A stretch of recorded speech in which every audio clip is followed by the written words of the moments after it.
বঙ্গরি শাস্ত্রীতে সবাইকে অনেক অনেক স্বাগত। সবার মঙ্গল কামনা করে আজকের দিনটা শুরু করে দিলাম।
গুড মর্নিং বন্ধুরা, শুভ সকালের অনেক শুভেচ্ছার বঙ্গরি শাস্ত্রীতে অনেক অনেক স্বাগত তোমাদের। আজকে সকালবেলা একদম 6:30 বাজে, ছাদে উঠেছি আর এত সুন্দর কোকিলের ডাক আর এত সুন্দর লাগছে পরিবেশটা, দারুণ লাগছে। পুরো একটা বসন্তকালের পরিবেশ হয়ে রয়েছে। আর চার্লিকে নিয়ে উঠলাম ছাদে, তারপরে গাছে দেখছি কত ফুল ফুটেছে, কি সুন্দর পাখিগুলো উঠছে, পায়রাগুলো উঠছে চারিদিকে। হ্যাঁ, আর চার্লি ওটাই দেখছে, পায়রাগুলো উঠছে, চার্লি দেখছে। গাছে কতগুলো ফুল ফুটেছে। জবা ফুল তো ফুটবে আর কি, এখনো জিনিসটা রয়েছে, অত ভোরবেলা তো। আর একটু যেই রোদ উঠবে 9টা 9:30টার মধ্যে একদম পুরো ফুটে যাবে সব কটা ফুল। একটা অরেঞ্জ, দুখানা হলুদ জবা, তারপরে তো ওই থোকা টগরই তো বলে ওগুলোকে, পিঙ্ক কালারের যে টগরগুলো দেখালাম না, দুটো সাদা রং হয়ে রয়েছে, এখনো ওগুলো পিঙ্ক কালার হয়নি আর কি, পিঙ্ক টগর যেগুলো, এইগুলো সব ফুটেছে। কত ফুল ফুটেছে, কি ভালো লাগছে। লেবু গাছটায় তোমাদের তো দেখালাম কত ফলন হয়েছে, কিন্তু না লেবু গাছে পোকা ধরে নিচ্ছে। বুঝতে পারছি না কি করলে ঠিক হয়ে যাবে। তোমরা যদি জানো একটু আমাকে বলো তো, যে লেবু গাছে কি দিলে পোকাগুলো মরে যাবে। কেন জবা গাছে যেমন আমি শ্যাম্পু জলটা দিই, সঙ্গে সঙ্গে জবা গাছ ঠিক হয়ে যায়, কোনো রকম পোকা আর থাকে না বেঁচে। হ্যাঁ, একদম সুন্দর ফলন দেয়। তারপর কিন্তু লেবু গাছটার কালকে আমি শ্যাম্পু জল দিয়েছি, এবার দেওয়ার পরে ওই সাদা সাদা ভাবগুলো তো কেটে গেছে, কিন্তু পোকাগুলো গায়ে এখনও আটকে রয়েছে, মরে যায়নি।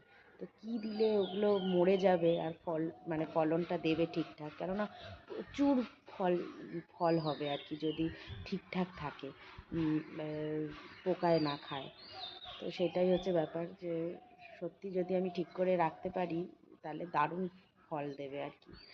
দেখা যাক কি হয়, একটু তোমরা জানলে বলো, আর আমিও দেখি, সার্চ করে একটু ইউটিউব ঘেঁটে দেখবো যে লেবু গাছে ফলনে পোকা ধরলে কি হয়। তো যাই হোক, ভোরবেলায় উঠে গেলাম, উঠে বেশ মাইন্ডটা ফ্রেশ হয়ে গেল, ভালো লাগছে বেশ চারিদিকে পাখির ডাক ফাক শুনে। আর এ দেখো না, সমানে তাকিয়ে রয়েছে, কি দেখছে, পাখি দেখছে, এই দেখছে, তাকিয়ে রয়েছে। চলো এবার নিচে যাব, বিছানা তুলবো, চা করব। ফ্রেশও হইনি, জাস্ট ঘুম থেকে উঠেই চলে এসেছি, চোখ মুখ দেখেই বুঝতে পারছো, দাঁতও মাজিনি, কিচ্ছু করিনি, শুধু উঠে চলে এসেছি। চলো নিচে যাই, তারপর দিনটা শুরু করি। আমাকে কিসে চা করতে হচ্ছে দেখো, একটা টিফিন বক্সের বাটিতে আমাকে চা করতে হচ্ছে।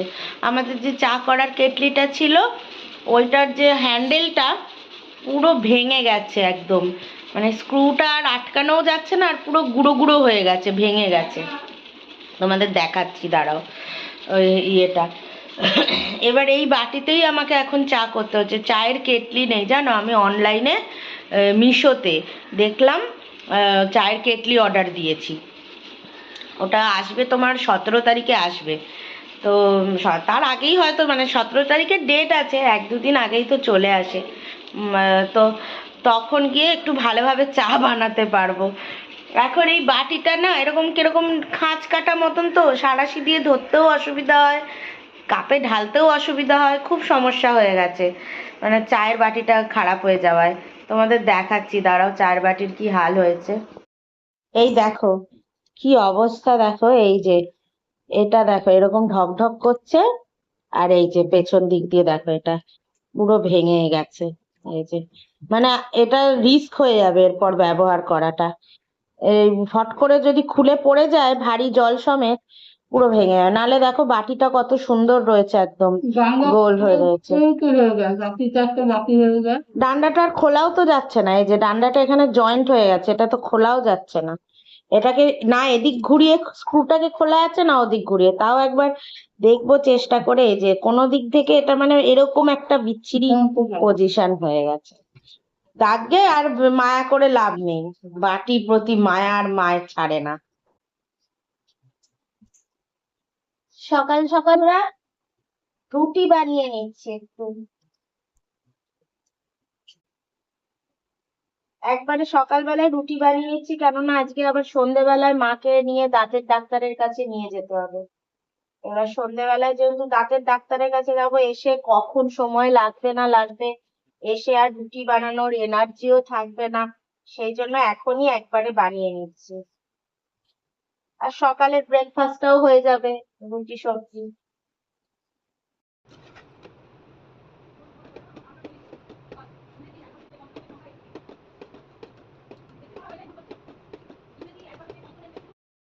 দুজনে কি খাচ্ছ বলো তো, কি দিয়েছি রুটিতে?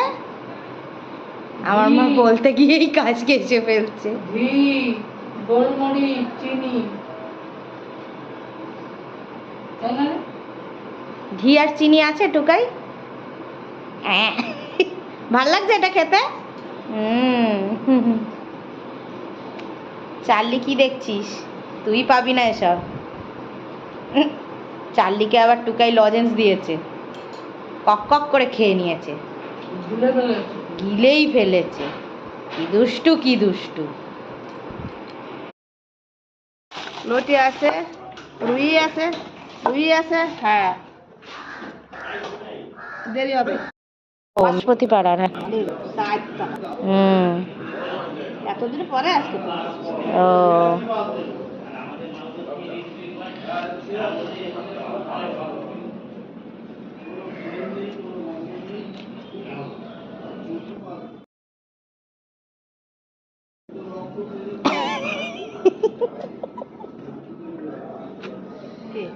টুকাই মাছ ধরা মাছ কাটা দেখছিস টুকাই?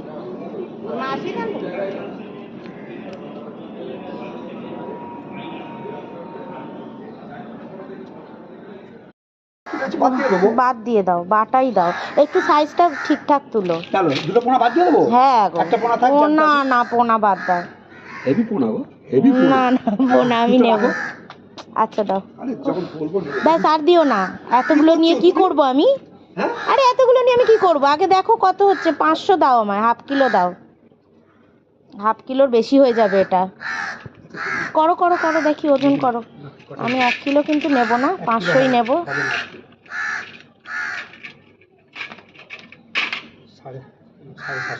হ্যাঁ না না, 500 করে দাও, দুটো চারটে কমিয়ে দাও। 700 দাম দেবে। 500 500 আমি শোনো, 500, আমি একটা কথাও শুনবো না, 500 করো, কমিয়ে দাও না, আমি বলছি। কত হচ্ছে বলতে? 160 হতো, 150 টাকাই। দেখ 150 টাকা না, না আমি 30 টাকা দিই, 20 টাকা দিই। তো আজকে বন্ধুরা কি কি মাছ নিলাম বলো তো? ওই যে ওদিকে দেখছো টুকাই বসে আছে, ওখান থেকে বাটা মাছ নিলাম, আর এখান থেকে নিলাম ল্যাটা, চিংড়ি আর লোটে। তো এই মাছগুলো নিলাম আজকে। তো এদিকে দেখো মা ঘরটা ঝাড় দিয়ে দিচ্ছে, আমি ঘরটা মুছে নেব, তারপর আমার আবার বেরোতে হবে, ব্যাংকে যেতে হবে, অনেক কাজ আজকে।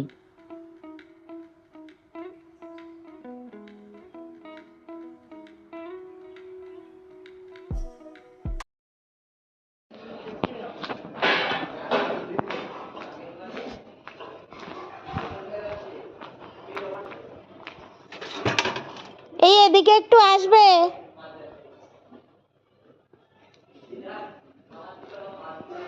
স্টিলের বাসনের পরিবর্তে কি পাওয়া যাবে, দেখি কি পাওয়া যায়। গাড়ি করে নিয়ে দাঁড়িয়ে রয়েছে, স্টিলের বাসনের পরিবর্তে কিছু পাওয়া যাবে, দেখি কি নিতে পারি। আরেকজনকে দেখো কিরম তাকিয়ে আছে, দেখেছো নিচু হয়ে।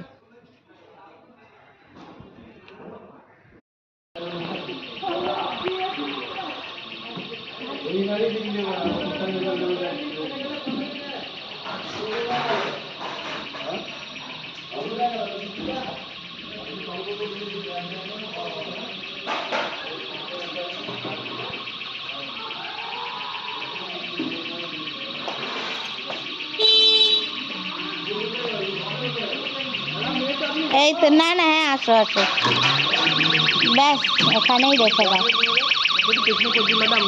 লোক যাওয়া আসলে না করতে পারে।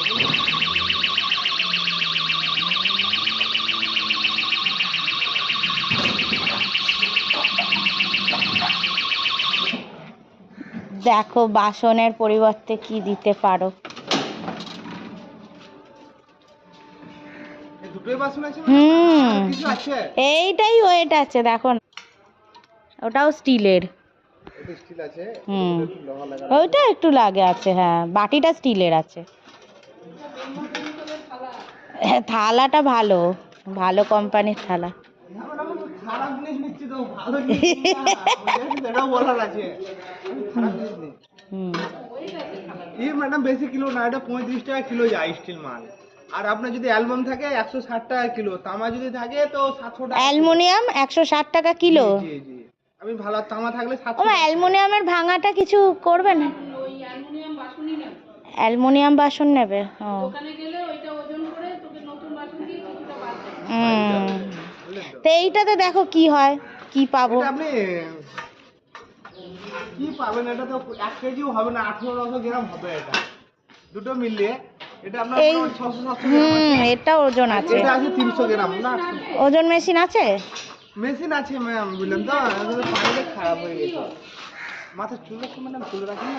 না চুল নেই। 9000 টাকা কেজি গো। ও বেশি চুল থাকবে 12000 লাগিয়ে দেবো। ও, একটাও কি বাসন ফাসন পাবো? এই 100 টাকা। এই এই এই এইগুলো কত করে?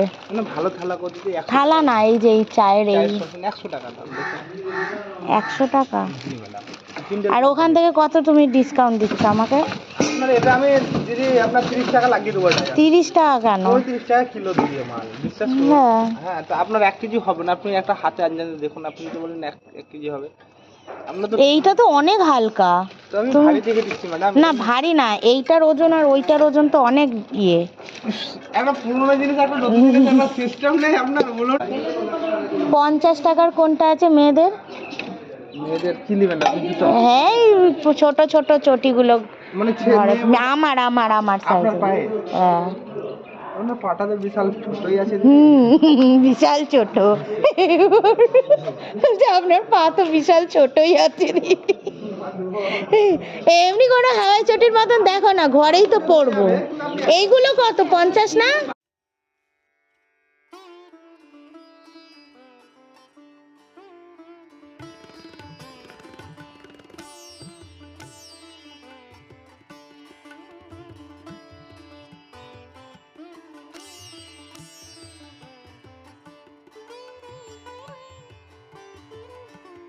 চান করে উঠলাম ওপরে, গেলাম। প্রথম কথা হচ্ছে যে SBI-তে গেলাম। এবার SBI-তে গিয়ে কি হয়েছে, ওখানে বাবার চল চল চল ঘরের ভেতরে। ওখানে কি হয়েছে, বাবার ডেথ সার্টিফিকেটটা কোন জন্মে আমি জমা করেছি, কোন জন্মে আমার ডেথ সার্টিফিকেট জমা করা, তো ওরা বলছে নাকি এখনো অবধি আপডেটই হয়নি অ্যাকাউন্টের মধ্যে, মানে বাবার নামটা এখনো থেকে গেছে। এবার KYC আপডেশনে গেছি, এবার বাবার নামটা আবার সরানোর জন্য বলছে। আর আমি বলছি তাহলে আপনারা কি কাজটা করেন? হ্যাঁ কি হয়েছে সোনা, কোলে উঠবে? কোলে কোলে উঠবে? আচ্ছা আসো আসো আসো আসো আচ্ছা।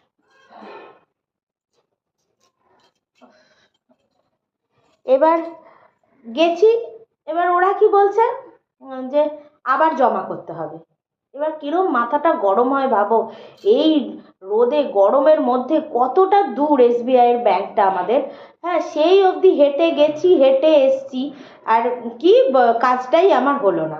যে আপনারা করেননি আপডেট, এবার আবার আমাদের হয়রানি, পুরো হ্যারাসমেন্ট হলো একটা ব্যাপার। মানে কি আর কিছু বলার নেই এদেরকে আমার। আবার এই ঘরে চলে এলাম, আবার আমাকে কালকে যেতে হবে। তাহলে এগুলো ছেলে খেলা না? মাথাটা ওখানেই আমার পুরো গরম হয়ে গেছে। আমি মাকে যখন ফোন করে বলছি, এবার মা আবার সব ঘর মুছে ফেলেছে। মা বলছে তোর মাথা গরম হয়ে গেছে, ওই জন্য সব ঘর মুছে ফেললাম বাবা, তোর এমনি মাথা গরম, এসে আবার এতগুলো কাজ করবি, তাই ঘর মুছে ফেললাম। সব ঘর মুছে নিয়েছে, দিয়ে সেই ওপর থেকে একদম নিচ অবধি সব মুছেছে ভাবো। এবার তারপরে আবার নিচে এলো কি ভাঙা টিনা, মানে ভাঙা বাসন টাসন, জামা কাপড়ের পরিবর্তে বাসন দেবে, যা জিনিস চাও সেরম দেবে। আমি এবার গেলাম, একটা বড় থালাটা ভালো ওজন, 600-700 গ্রামের ওজন হবে। তারপরে একটা ওই যে চায়ের বাটিটা সকালে দেখালাম, ওইটা নিয়ে গেলাম, ভাবলাম একটা কিছু তো পাবো। ও মা, ওর কাছে যাই জিনিস সব 100 টাকার। এবার বলছে আরও কিছু বাসন থাকলে দিন। এবার সেই টাইমে আমাদের মাথায় আসেনি আর কি আছে না আছে, আর মোবাইল চাইছিল। এবার বাবার সেই পুরনো একটা হাচ কোম্পানির ভাঙা মোবাইল আছে। এবার এবারে সেই মোবাইলটা কি হয়েছে, ওই যেটা হাচ কোম্পানির ওই মোবাইলটার বোতাম টেপা মোবাইল, ওইটার কথাও আমার মাথা থেকে ভুলে গেছি। ওটাও বলছিল 400-500 টাকা এরকম বলছিল। তা আর কি করা যাবে, আর মানে আমি বললাম ধর উঠে চলে আসি। তারপর জামা কাপড়, মাকে বললাম একটা শাড়ি দেখো, আমাদের একটা শাড়ি ছিল, হ্যাঁ আমি সেই শাড়িটার পুরো রং উঠে গেছে। ওটা মা তখন খুঁজে পেলো না, এবার যেই চলে গেছে লোকটা, আমি উঠে এসেছি, এসে দেখছি ওই তো শাড়িটা রয়েছে। আমি বলছি এই তো শাড়িটাই তো, এই শাড়িটাই তো আমি দিয়ে দিতে চাইছিলাম। আলটিমেট আর কিছুই হলো না, পুরো আমার মুডটাই অফ হয়ে গেল, কোনো দিকেই কিছু হলো না। ভাবলাম নতুন বাসন নিতে পারবো একটা দুটো।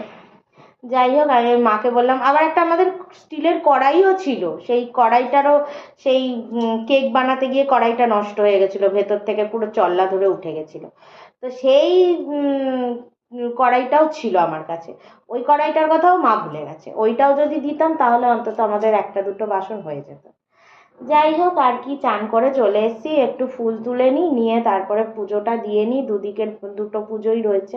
আজকে অনেক দেরি হয়ে গেছে, 12:30 বেজে গেছে।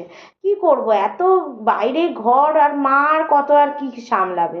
তারপর রান্না আজকে মাকে বললাম কিচ্ছু রান্না করতে হবে না, শুধু ওই দুটো কাতলা মাছ ছিল, আলু বেগুন দিয়ে একটু ঝোল করে নিয়েছে, আর ফুলকপি ভাজা, ব্যাস এই রান্না হলো।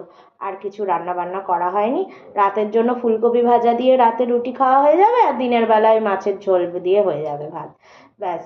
আর একটু সবজিও কিনেছিলাম, একটু সবজি বলতে শসা আর টমেটো কিনেছি, আর কিছু কিনিনি। শসাটা শেষ হয়ে গেছিলো, তাই শসা কিনলাম আর টমেটো নিলাম। চলো যাই, পুজোটা দিয়ে দিই। বাবা অনেক কথা বললাম তোমাদের সাথে, আসলে এত মুডটা অফ হয়ে গেল যে কি ফালতু রে বাবা, কোনো কাজই হলো না। ওই জন্য পুরো মুডটাই আমার গেল খারাপ হয়ে। তো চলো যাই, এবার পুজোটা দিয়ে ফেলি।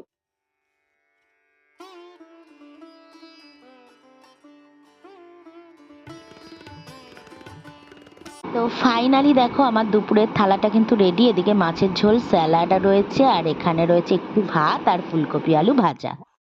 আমরা যাবো তো, কোথায় যাব, কোথায় যেতে চাও তুমি, কোথায় যেতে চাও দেখি কি অবস্থা, দেখি হাতটা এরম করো, হ্যাঁ এরম করো।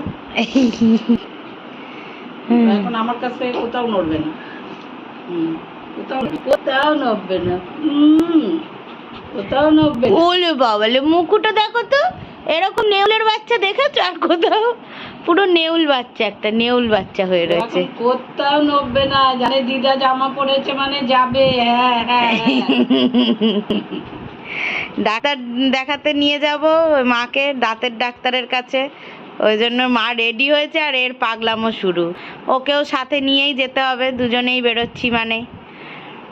কাকুকে বলে রেখেছি রিক্সা। একা একা কি সুন্দর থাকে, আমাদেরও থাকে না, এক একজন আছে 2 ঘন্টা 3 ঘন্টার জন্য যায়, রেখে দিয়ে বেরিয়ে যায়। ওরা নিজেদের মতন ঘরে থাকেও, কিন্তু আমাদের চার্লি একদমই থাকতে পারে না, কেঁদে কেঁদে ও অজ্ঞান হয়ে যাবে, এমন অবস্থা। আচ্ছা আচ্ছা ঠিক আছে, দাঁড়াও আমিও রেডি হয়ে যাই, তারপর সবাই একসাথে যাব। হ্যাঁ হ্যাঁ হ্যাঁ। ওহ বাবা, এখন আর তোমাকে ছাড়বেই না ও, ছাড়বেই না এখন তো। আমাকে ছাড়তে হবে না, আমি জানি যাবো। ভালোবাসতে হবে না, আমি জানি নিয়ে যাবো। নিয়ে যাবো তো, হ্যাঁ জানি তো আমি। আমি জানি তো, নিয়ে যাবো তো। নিয়ে যাবো তো। দিদা চাটা নেবে না মামা, এই পাপার মাম্মাই নেয়। দিদা চাটা নিই না। দিদাকে একটা চুমু দিয়ে দাও, চুমু চুমু। এই যে দিদাকে একটা চুমু দিয়ে দাও, চুমু দিয়ে দাও। এই রে, এই রে, চুমু দিয়ে দিয়েছে। এ বাবা, মানে দিদা নিয়ে যাবে। যাবো চলো। তো এদিকে বন্ধুরা, যখনই আমি সুযোগ পাচ্ছি একটু করে শেয়ার করে নিচ্ছি। তো আমার এই শ্বশুরবাড়ির এখানে যে জমিটা, এখানে কিন্তু অলরেডি বাড়ি তৈরি স্টার্ট হয়েছে। ছকটক কেটে রেডি করে নিয়েছে, কোথায় কিভাবে ঘর তৈরি হবে। তো আপাতত কাজ এগোচ্ছে বন্ধুরা। চলো আজকের মতন টাটা, সবাই ভালো থেকো, সুস্থ থেকো।